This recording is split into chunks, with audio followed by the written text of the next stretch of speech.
se trouve dans la Genèse. Un texte peut-être que vous n'avez pas lu, ou avant que je prépare cette prédication, eh bien, je n'avais pas lu ce texte, je n'avais pas fait attention à ces quelques phrases. Donc, Genèse, chapitre 3, pour ceux qui ont leur Bible et qui veulent suivre.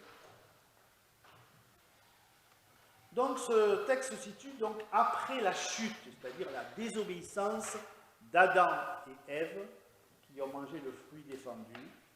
Donc, ils sont chassés du jardin d'Éden.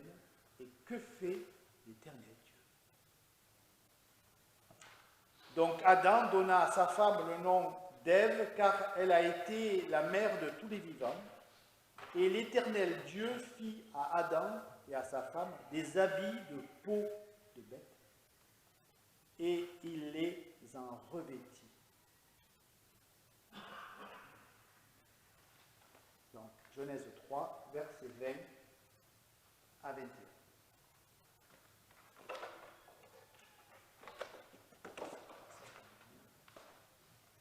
Après donc les malédictions que reçoivent respectivement Adam, Ève et le serpent, après donc avoir désobéi à Dieu, Dieu donne à Adam, ce qui est surprenant, des habits de peau de bête.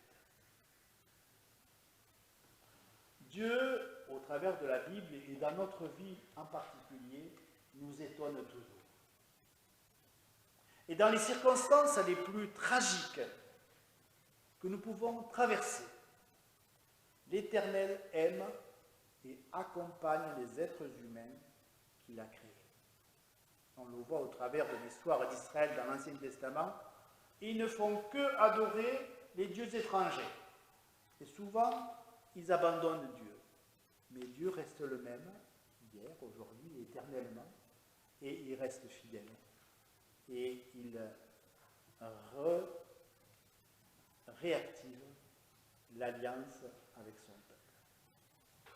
Si ce don de peau de bête est considéré par les théologiens comme le premier sacrifice de la Bible, sacrifice que Dieu lui-même opère pour l'homme et la femme qui viennent de le trahir et de le désobéir, l'amour de Dieu pour l'être humain, et nous le voyons déjà ici, est souvent pour nous incompréhensible.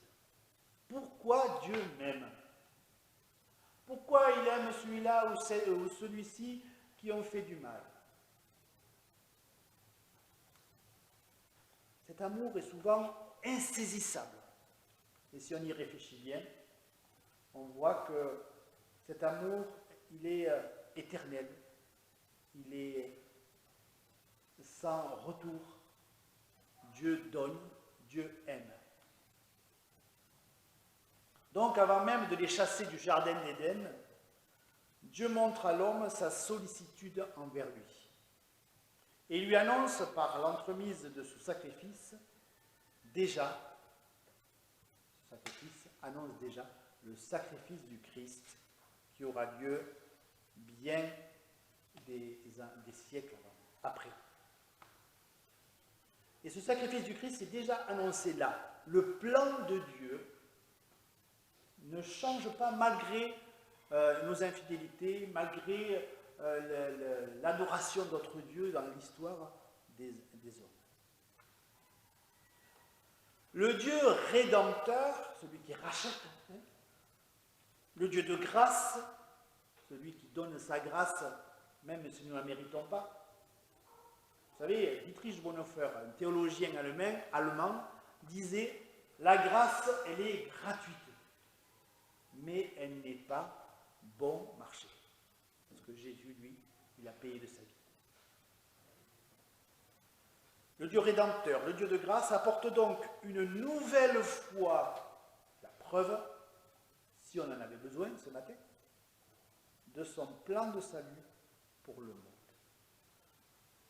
Par ses habits de peau, de bête, l'Éternel Dieu, des siècles et des siècles avant, annonce qu'il va envoyer son Fils pour sauver le monde. Au début du chapitre 3, on ne l'a pas lu, le serpent a troublé l'esprit de l'homme et de la femme. Il les a séduits, il leur a menti. Et le péché est entré dans l'homme après avoir désobéi à l'ordre de Dieu. Et c'est là, nous dit le texte, qu'il a vu sa nudité.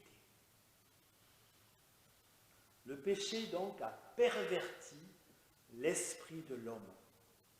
En y regardant de plus près, nous constatons dans le récit de la Genèse que le péché engendre au moins 3 peurs. Parce que la première conséquence du péché d'Adam et Ève, c'est la peur. Et aujourd'hui, on veut nous faire peur.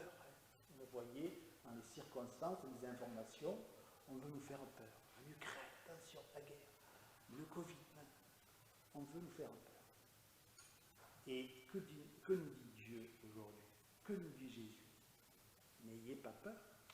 C'est ce que l'ange dira à Marie et à Zacharie, ne craignez pas. C'est ce que dira Jésus à la résurrection. N'ayez pas peur. Et il faut rester dans cette paix que Dieu donne, malgré les mauvaises informations. Alors, il ne faut pas toujours regarder les informations, parce qu'après, ça nous angoisse. Donc, en y regardant de plus près, nous constatons que dans le récit de la Genèse, que le péché engendre au moins la peur de Dieu. Adam et Ève, quand ils se retrouvent après le péché, ils se cachent dans la forêt. Ils ont peur. La peur de son corps. Ils se voient nus. La peur du regard des autres. Et ça nous arrive aussi. On veut paraître parfait, bien comme il faut. Là, dans la Genèse, l'homme prend conscience de son état de pécheur. Désormais, il se regarde lui-même. Il se regarde à lui-même, non plus à Dieu. Il ne regarde plus, non, Dieu. Son regard n'est concentré, et c'est concentré surtout sur lui-même. Alors, ce n'est pas la peine de donner beaucoup d'exemples pour voir autour de nous, ou même des gens qui ne pensent qu'à eux, qui se mirent dans un miroir, qui disent « je suis le plus beau, je suis la plus belle », ou en tout cas je veux l'être. Paraître beau, fort.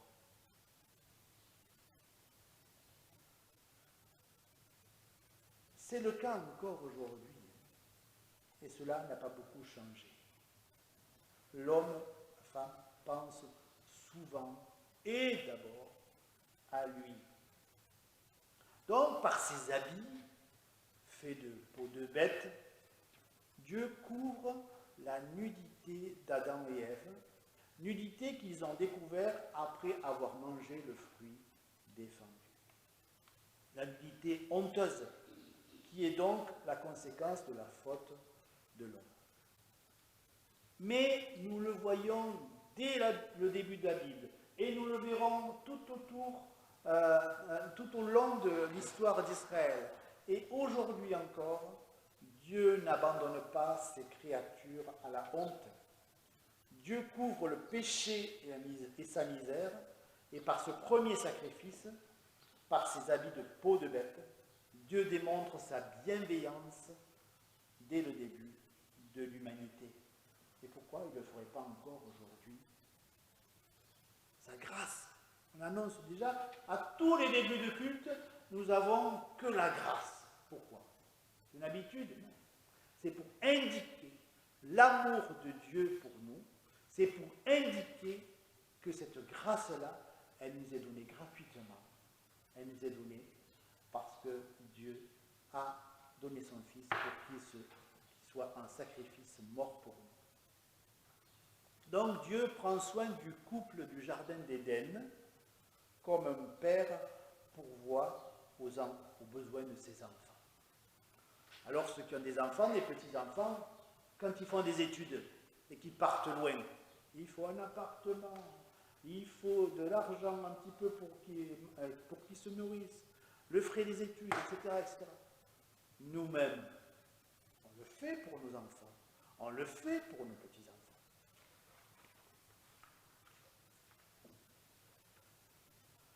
Si le vêtement de peau symbolise ici un nouvel état de mort que l'homme hérite après la désobéissance, puisqu'il va entraîner l'humanité dans cet état après le jardin d'Éden. Nous ne sommes plus éternels comme l'étaient Adam et Ève dans le jardin d'Éden. L'homme a besoin d'être habillé pour affronter la vie mortelle des hommes.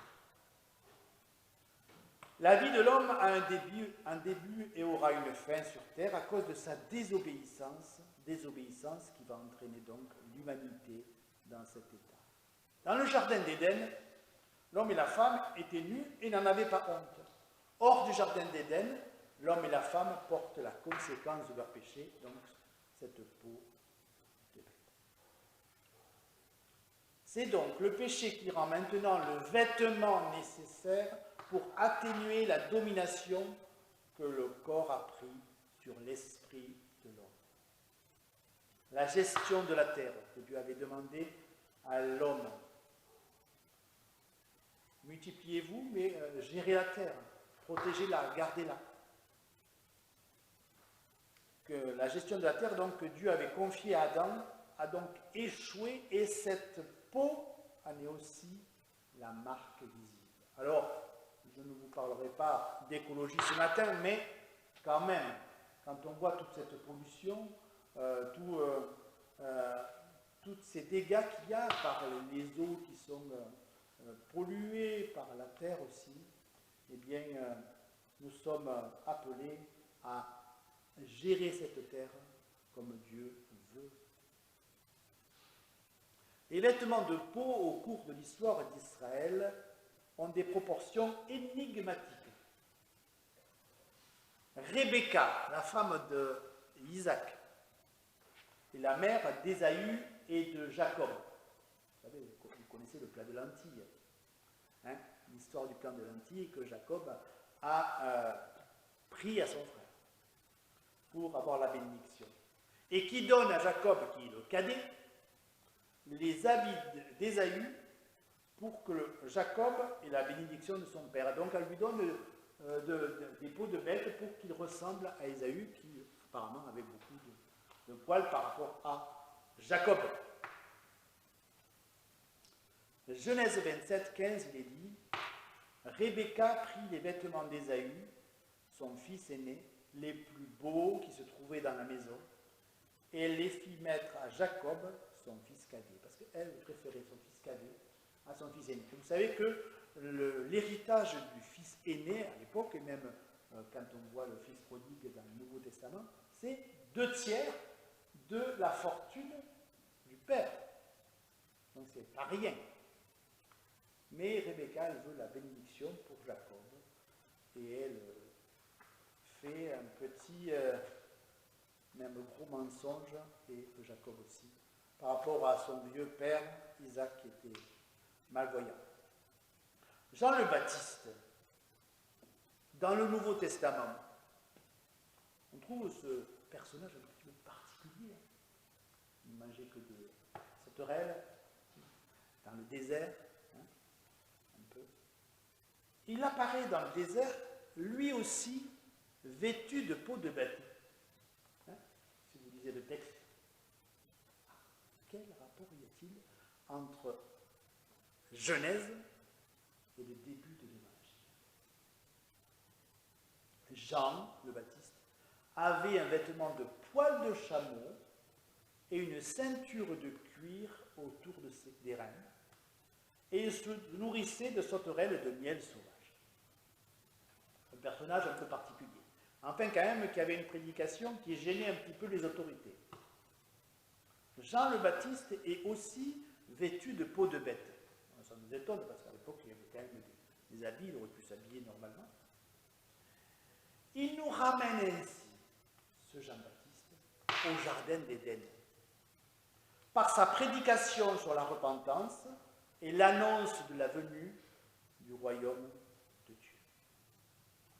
Si le vêtement de peau de bête donné par Dieu dans la Genèse termine l'alliance qu'il avait contractée avec Adam et Ève, cette alliance elle est brisée par le péché, la désobéissance du couple du Jardin d'Éden. Ce don de peau, donc, termine l'alliance entre Adam et l'Éternel Dieu. Le vêtement porté par Jean-Baptiste, qu'est-ce qu'il signifie? Pourquoi il se met comme ça? Il y a une raison, une signification. Si le vêtement, donc, le vêtement de Jean-Baptiste, lui, il inaugure une nouvelle ère. La peau de bête dans la Genèse termine une alliance, et les peaux de bête que Jean-Baptiste porte, ça va redémarrer quelque chose. Ça va annoncer Jésus. Jean-Baptiste, le dernier prophète de l'Ancienne Alliance, qui est dans le Nouveau Testament, mais il fait quand même partie de l'Alliance de l'Ancien Testament, si vous voulez. Eh bien, il est en même temps le prophète qui annonce la venue du Messie et qui annonce la venue imminente de Jésus. L'espoir des hommes est maintenant sous nos yeux. Il démontre que l'alliance entre Adam et Dieu, où l'homme vivait en harmonie avec son Dieu, dans le Jardin d'Éden, redevient aujourd'hui possible en Jésus-Christ. Par le Christ, nous avons tous reconnu dans nos vies, dans nos cœurs. Nous l'avons reconnu Jésus comme notre Dieu, comme notre Sauveur, comme notre Seigneur. Il nous redonne vie et permet de vivre la relation qu'avaient Adam et Ève avant la chute. C'est ça la vie en Jésus-Christ. C'est la relation qu'Adam et Ève avaient avec Dieu, libre, parfaite, elle redevient possible en Jésus-Christ.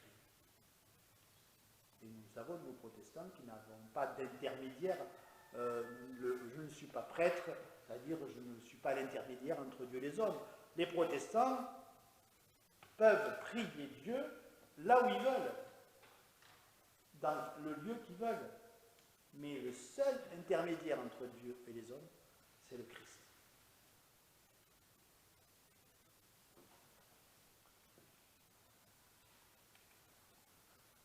La ceinture de Jean-Baptiste, c'est ce qui différencie les peaux de bête d'Adam et Ève et la peau de bête de Jean-Baptiste. Il a une ceinture autour des reins. Qu'est-ce que c'est cette ceinture? Pourquoi on nous indique qu'il y a une ceinture autour de ses reins? Ben oui.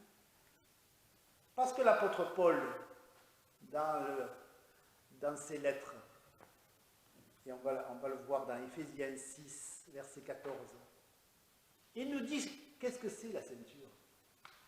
C'est la vérité. C'est la vérité. Et puisque Jean-Baptiste porte cette ceinture, il annonce la vérité.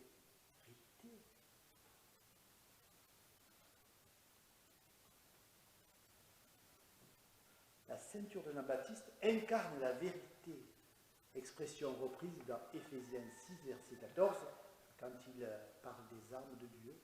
Tenez donc ferme. Et on a besoin de fermeté aujourd'hui avec tout ce qui se passe. Tenez donc ferme dans la foi.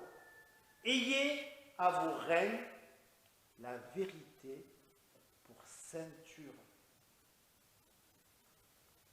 Habillé comme ceci, Jean le Baptiste, annonce donc l'inauguration d'une nouvelle ère, comme je l'ai dit tout à l'heure, celle de l'établissement du plan de Dieu pour le salut du monde. Habillé de peau de bête, il rappelle l'état de l'homme pécheur depuis Adam et Ève, Et sa ceinture est donc l'élément prophétique de l'annonce de la vérité, c'est-à-dire de la venue de Jésus. Ainsi, la venue du Messie, qui vient enlever le péché dans le corps et le cœur de l'homme, s'accomplit en Christ. Quand il voit passer Jésus et ses disciples, on l'a lu tout à l'heure dans la confession de foi, il dit c'est Jésus, c'est lui le Messie qui ôte le péché du monde.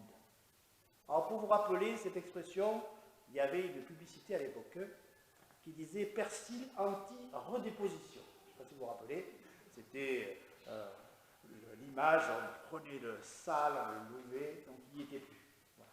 Grâce à cette poudre magique. Eh bien, c'est ça.